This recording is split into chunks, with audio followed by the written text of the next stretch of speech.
Ahli pembaca jejak dari Papua yang lebih cerdas dari teknologi militer NATO. Peltu Bayani adalah putra daerah Papua. Dia terkenal di Kopassus.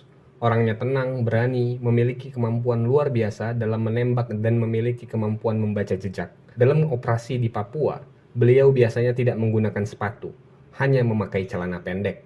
Demikian uraian Prabowo tentang Peltu Bayani dalam bukunya Kepemimpinan Militer. Prabowo juga menulis bahwa Bayani bisa menginfiltrasi kamp musuh dengan mudah karena musuh mengira dia bagian dari mereka. Sekali operasi, Bayani mampu merebut 2-3 pucuk senjata. Secara keseluruhan, Bayani telah merebut 100 pucuk senjata dari tangan musuh. Bahkan, Bayani pernah masuk ke kamp gerilya musuh tanpa senjata.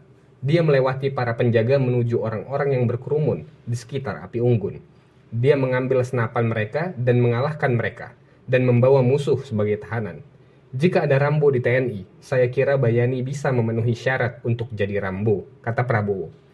2 minggu setelah diangkat sebagai Brigadir Jenderal, kira-kira di bulan Desember 1995, Panglima ABRI Jenderal Faisal Tanjung menugaskan Prabowo untuk Operasi Mapenduma. Tujuan operasinya untuk membebaskan tim ekspedisi Lawrence 95 yang ditahan oleh OPM. Operasi Mapenduma itu terkendala dengan minimnya peralatan fotografi tidak memenuhi standar, gambar yang dapat diambil buram, tidak ada peta wilayah, GPS yang dimiliki tidak berstandar militer.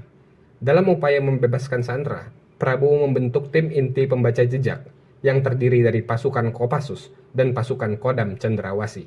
Tim inti ini semuanya berasal dari putra daerah.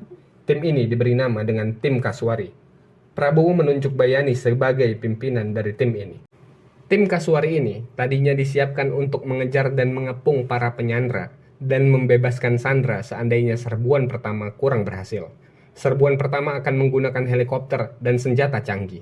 Tapi perkiraan Prabowo, jika serbuan itu gagal, maka ada kemungkinan para penyandra bisa kabur atau melakukan hal-hal yang tidak diinginkan kepada Sandra.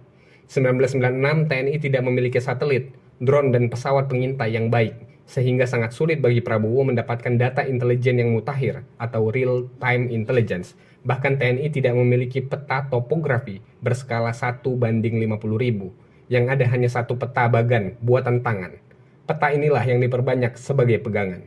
Berdasarkan masukan dari tim intelijen yang dipimpin Kolonel Amirul Isnaini, akhirnya ditentukan 6 sasaran, di mana diyakini para penyandra berada di salah satu dari 6 titik tersebut dalam 2-3 hari. Penyerbuan dilakukan dengan 6 helikopter serbu. Menjelang keputusan operasi akan dimulai, Prabowo diberitahu oleh peninjau luar negeri dari Inggris bahwa mereka telah berhasil menyelundupkan satu alat beacon pada saat mereka menitip obat-obatan, makanan, dan pakaian melalui Palang Merah Internasional kepada para sandera. Menurut mereka, beacon ini bisa memberi sinyal dan menentukan exact location. Peninjau Inggris ini kemudian menerbangkan helikopter untuk membaca sinyal dan exact location ditentukan.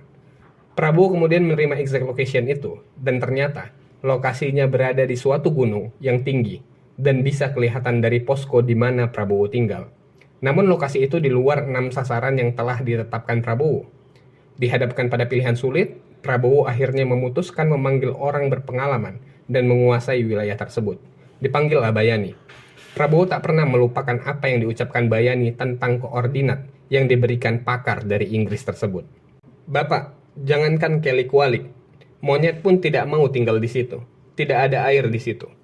Bapak, bagaimana sekian puluh orang berada di atas tanpa air? Tepis Bayani setelah berkali-kali diyakinkan Prabowo tentang teknologi mutakhir milik NATO yang mampu membaca lokasi pasti penyanderaan.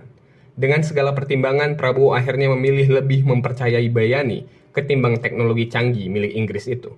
Prabowo mengikuti instingnya dan dia yakin putra daerah jauh lebih mengetahui daerahnya ketimbang teknologi secanggih apapun. Akhirnya 6 titik yang sudah ditetapkan diserbu. Hasilnya, 23 sandera dapat dibebaskan termasuk semua orang asing. Operasi Mapenduma ini jadi operasi yang mengangkat wibawa TNI, pemerintah pusat dan Republik Indonesia di mata internasional.